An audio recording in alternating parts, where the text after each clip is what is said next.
Hello and welcome to the channel, Ben in Bangkok. But once again, I'm not in Bangkok, I'm Ben in Samut Prakan. I finished the last river walking video here at Wat Mahawang.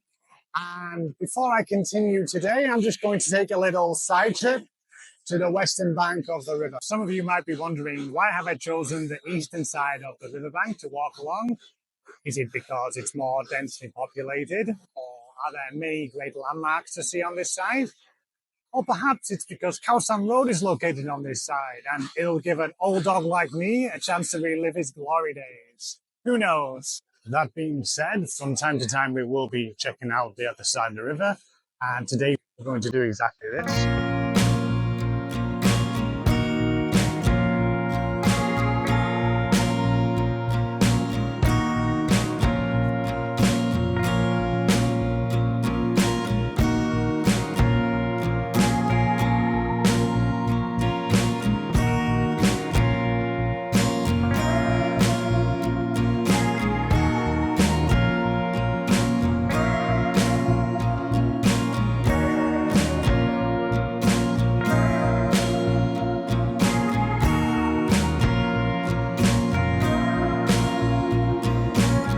Get off the pier, you're going to get to this little market here, and if you want to go to the fortress you need to go to the end here and then turn right, and you need to look for like a suspension bridge going over. I'm pretty sure you'll be able to cut further down here somewhere in the middle, but I'm just going to go to the main road today. Looks like a nice little place here to stop and have some lunch or some breakfast if you're coming early or midday. Quite strange, really, when you're coming over on the boat. I was expecting, because it's wet season, it's going to be like really deep, the river. But the journey takes about 20 minutes, and it's largely because the river's so shallow in places. There's like a narrow part of maybe like 10 meters where the boat has to go through. So it's going really slow through these places. Take a look at this. Before you get to the bridge, there's a temple. I'll put the name up on the screen. It's got some beautiful structures around. Look at this. I really wasn't expecting anything this grand on this side here. Amazing, right? Let's take a walk to the top. Oh, steps are really narrow.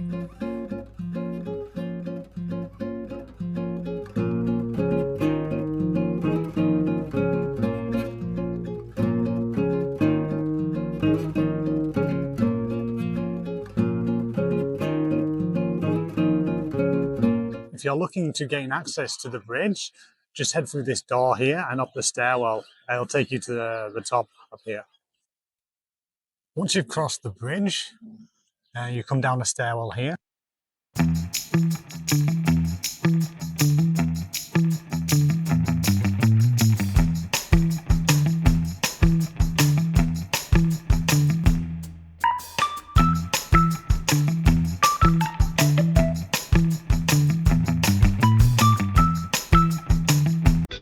I'm just at the entrance of the fortress now. The fortress is called Phisuea, which translates as butterfly fortress due to its shape like a butterfly. I'm certainly thinking this walkway is not designed for me. Oh, cool. Seems like you could normally go inside here, but the water is quite deep, so I don't think I'll be able to get in.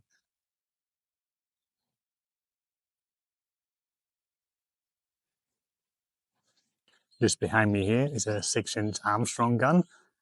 In 1892, England gifted 10 of these to Thailand. You're welcome, guys. And another. Looks like we have the storage for the armaments. Just behind me, we have a statue of the son of King Rama V. He was known as the Prince of Jampur.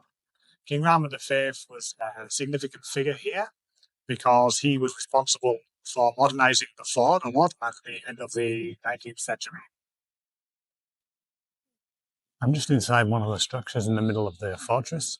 Here there's some information about the fortress, but obviously it's all in Thai, so can't really tell you too much about it. But the fortress itself was commissioned in 1819 by King Rama II. Decades later, it played a key role in the Paknam Incident of 1893, when two French warships tried to sail up the Chao Phraya River, and they were fired upon by Siamese forts, including this one. Oh, sacre bleu! Although the ships got through, the event showed Siam's determination to defend its sovereignty. A bit of a spanner in the works. I went back over to the pier to get the boat back across, and it's about 11:30 now. And then the ladies, it's all closed off. They've got the rope barrier there. And I'm asking the lady, when's the next boat? She's like, 5 o'clock. 4 o'clock. All right, okay. That's not great. I don't know if it's because of the flooding or if it's just really irregular times. So I'm going to see if I can take a bus somewhere, I guess.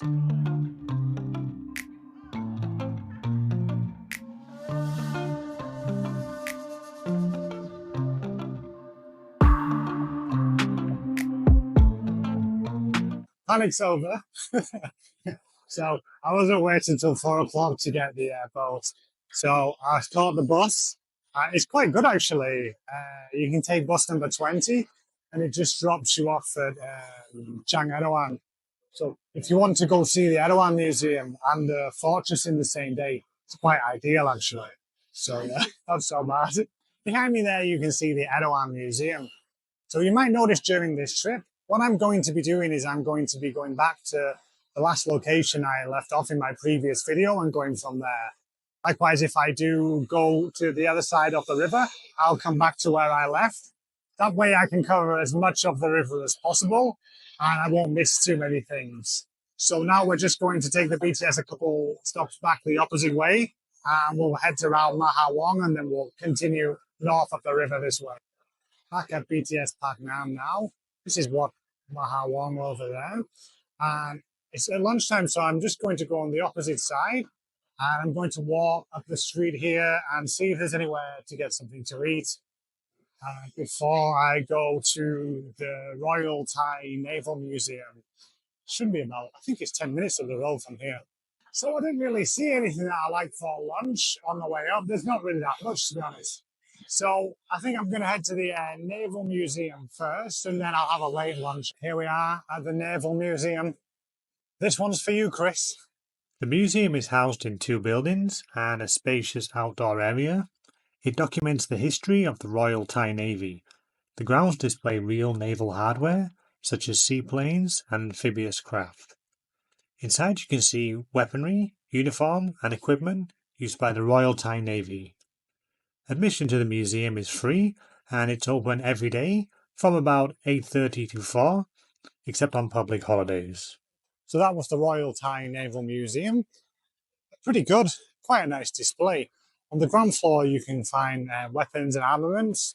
If this gate is locked, you can just ask the guard to open it for you.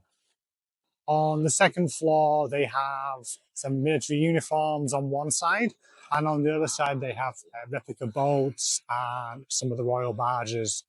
They have a small third level on the top, but it's mainly for small kind of replica ships and a few naval equipment there. But yeah, I recommend free to visit. All you have to do is sign your name in the visitor book, and that's it.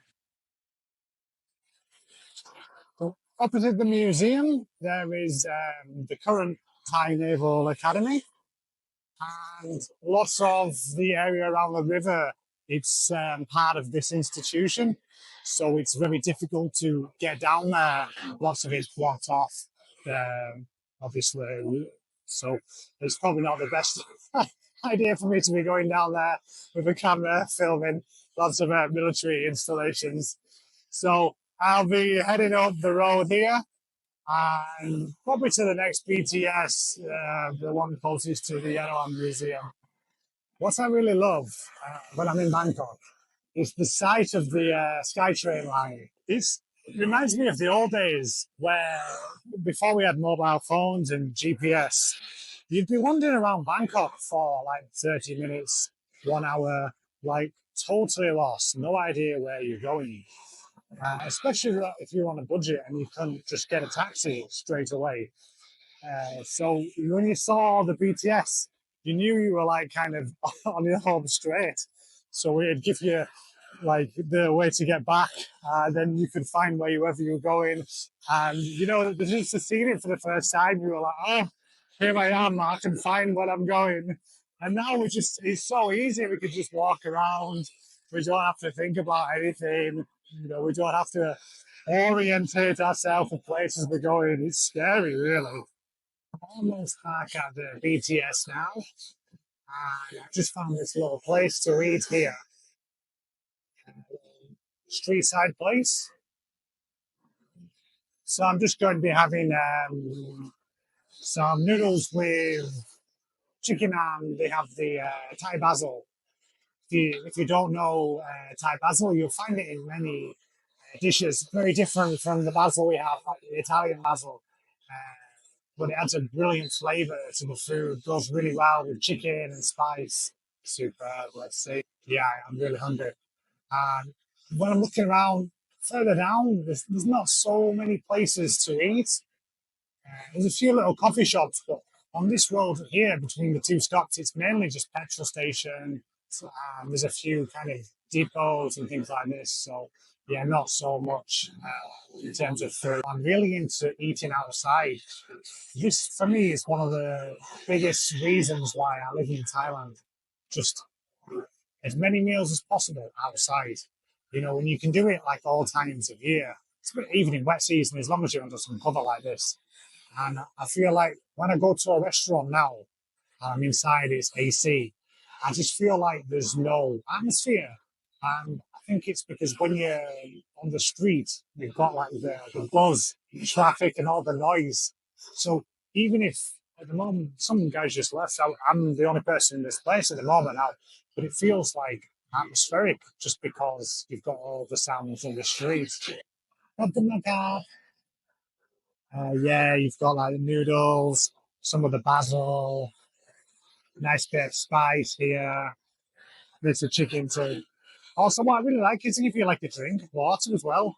You know, like it's so hot. I probably drink about 3 liters here every day. In the in the hot season, I probably drink about 5 liters. If you come into Thailand, you definitely have to get used to like the combination with like spoon and a fork. Like you'll never see a knife unless you go into a steak restaurant or something like this. You might get a knife then, but that's the only time. So you've got to get used to it, get used to it fast. But it's all you need really. I mean, some places they have like chopsticks and things like this. Thai food is so good. It's always really well seasoned. Lots of black pepper. I always ask for it like medium spice, like Thai spice. That's how I ask for it.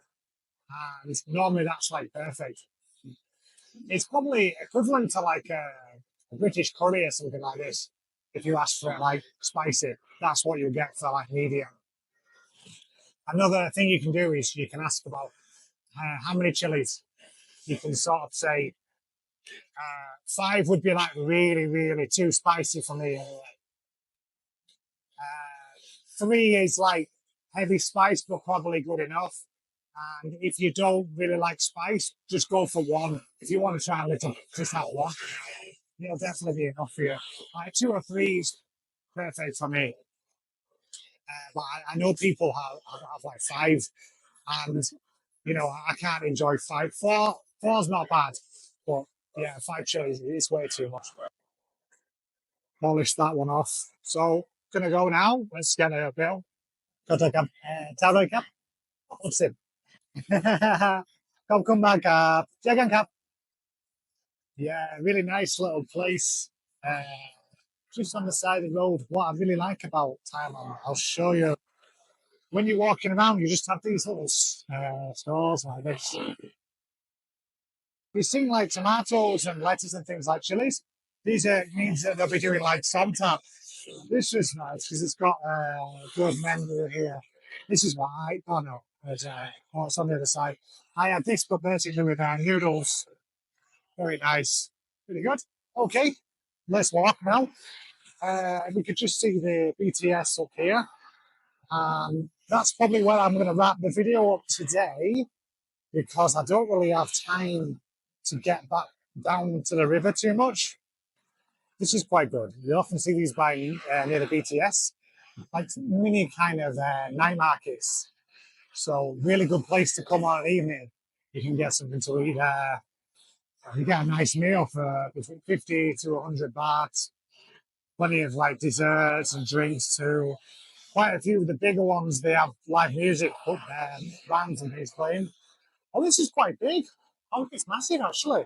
Never been down there before. Yeah, very cool. Okay, so back at the BTS. So I'm just wrapping the video up. Chiang Erdogan BTS. I feel like I'm always ending these river walks at the BTS. But that'll all change once I'm far away from Bangkok.